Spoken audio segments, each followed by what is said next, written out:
Տարակուսած են կոնդենսիները։ Օրերս Նիկոլ Փաշինյանն էր այցելել իրենց թաղամաս, շրջել էր, դիտարկումներ արել ու հեռացել։ Կոնդը կրկին թողնելով գլոբուսից դուրս։ Մենք ասեցինք մեր կոնդը գլոբուսից դուրս է մնացել։ Կոնդի փողոցներով ենք շրջում։ Բնակիչների խնդիրները բազմաթիվ են։ Տարիներ շարունակ բարձրաձայնում են, բայց այսօր մի փոքր լուռ են։ Ոչ թե խնդիրներն են լուծվել, այլ վախի մթնոլորտն է մեծացել։ Կոնդեցի այս կինն էլ չի ցանկանում խոսել տեսախցիկի առջև, սակայն ասելիք շատ ունի։ Փաշինյանի ասացի վրա ես չեմ հիմնվում։ Ես ինքս վախենում եմ։ Ու կոնդում չեն բարձրաձայնում մարդիկ, որովհետև հենց իրանք են վախենում այսօր ազատազրկվելուց։ Ճարտարապետ Սաշուր Քալաշյանը կոնդի խնդիրը համարում է Երևանի ամենացավալի հարցերից։ Կոնդը բարեկարգելու համար բազմաթիվ առաջարկներ են եղել, նշում է նա, իսկ իր կարծիքով լուծումը մեկն է։ Դա համարվում է Երևանի ամենահնագույն թաղամասերից մեկը, պետք է նա պահպանվի այնպեսին ինչպես կա։ Դպրոց չկա, մանկապարտեզ չկա, դեղատուն չկա, խոնավությունը շատ է։ 99%-ի սեփականաշնորհման թղթերը հաստատված չեն։ Դժգոհում են կոնդենսիները տեսախցիկից դուրս։ Այս կինը 5 երեխաների մայր է։ Նկատում է, եթե հարմարություններ լինեն իր երեխաների համար, իհարկե ինքը չի ցանկանա դուրս գալ։ Մեր դժգոհությունները շատ են։ Եթե բարելավի ընդհանուր տարածքները, ինչի կոնդենսիները ինչի չեն ուզենա ապրեն։ Փաշինյանը կոնդենսիներին ասում է բիզնես սկսել։ Եթե ոչ, վաճառել ինձ ունեցվածքը ներդրողներին։ Պետությունն անելիք չի ունենա։ Կոնդի զարգացման համար առաջարկում է պետություն մասնավոր ներդրող համայնք համագործակցության մոդելը, հիմնված պատմական միջավայրի պահպանության վրա։ Մարդիկ ով որ կուզենան իրանք տներում, տարածքներում ներդրումներ կանեն, բիզնես կսկսեն, ով որ չի ուզենա, ուրիշ մարդը կգա առաջարկ կանի, այսինքն պետությունը դեռ գործ չի ունենա։ Ոչ միայն Կոնդը, այլ Հայաստանի տարբեր պատմական տարածքները, հուշարձանները վերջին 30 տարիներին ենթարկվում են անհարգալից վերաբերմունքի պետության կողմից, նկատում է հուշարձանագետ Արգամ Այվազյանը։ Պետությունը տեր չի կանգնում պետականորեն այդ հուշարձանները, այդ տարածքը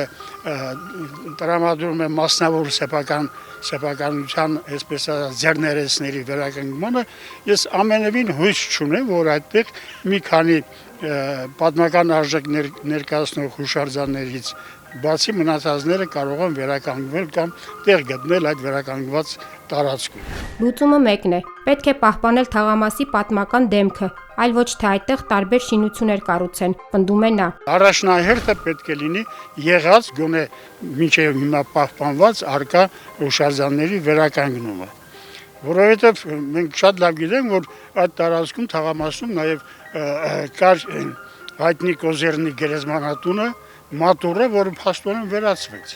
Եվ հիմա այս նույն ճանապարհով մենք չգնանք։ Եթե ուզում ենք Երևան քաղաքի դեմքը ցույց տալ, պետք է կարողանանք այսպիսի թաղամասերը պահպանել։ Այսօր Երևանում չկա մի տարածք, մի տեղ, որ ասենք, սա Երևանի հին թաղամաս է, ցավով նշում է հուշարձանագետը։ Փաշինյանի առաջարկից սակայն կոնդենսիները տարակուսած են։ Ճիշտ է, վախերը տեսախցիկի առաջ չեն հայտնում, բայց չմտահոգվել չեն կարող։ Ես շատ մտահոգ եմ լինելով կոնդեցի, այսինքն կարա ինվեստորը ասի շատ սիրուն, ես առել եմ դուրս արի քո տնից։ Կնոջ մոտ հարցեր են առաջացել։ Ինչու է Փաշինյանը Կոնդ այցելել ու հենց մզկիթներ կոչվող տարածքում շրջել։ Գուցե հենց Կոնդն են համարում Արևմտյան Ադրբեջան։ 100%-ով կարանք վստահ լինենք, որ դա տենց չի։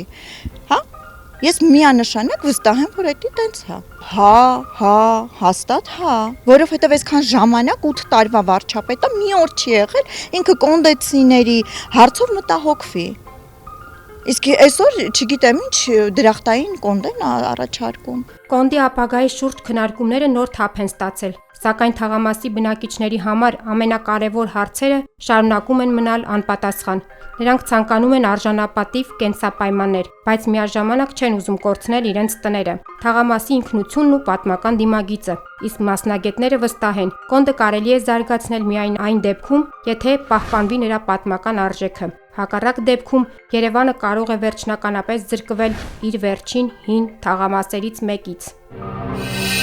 Բաժանորդագրվեք Արմաթ մեդիայի ալիքներին սոցցանցերում, հետևեք մեզ նաև Արմաթ Մեդիա AM կայքում։